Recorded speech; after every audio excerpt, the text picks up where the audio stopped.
Guhit ng balat sa akin Pagdala ay ipagsapalaran Sa mga at talagang pinagulan Kaya naman check ng saga.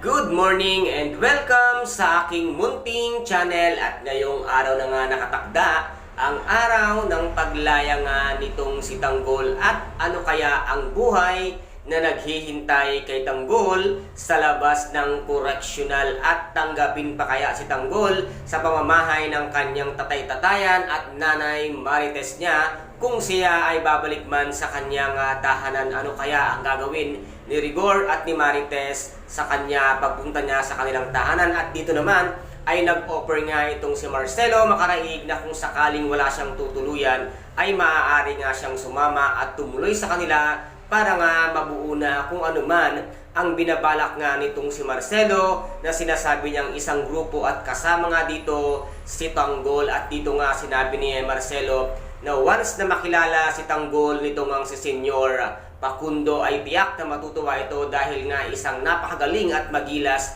ito nga si Tanggol. At dito naman itong si Bubbles ay nagkaroon na nga ng isang trabaho sa isang bar na kung saan ay nga medyo alangan siya sa kanyang sinusuot dahil ito nga ay halos subad na raw at kita na ang kanyang kaluluwa. Ngunit nagustuhan naman siya ng boss nitong ang kaibigan nitong si Bubbles dahil talagang napaka-sexy at napakaganda nga ng kanyang suot. At dito nga ay tinuruan pa nga magsayaw at umindak itong ang si Bubbles. At dito lalong na-impress ang kanyang boss sa ipinakitang galing at sexy nga nitong si Bubbles. Ano kaya din ang kahihinatnan ng bagong trabaho nitong si Bubbles? Magustuhan niya kaya ang pagiging isang entertainer sa isang bar? At dito kaya ay hindi kaya mabastos itong si Bubbles dahil nga napakaganda at napaka-sexy niya. And guys, ito po ang ating pakaabangan dito nga sa tinaguriang pambansang teleserye FPJ ang Batang Quiapo. At kung nagustuhan po ninyo ang aking videos for today,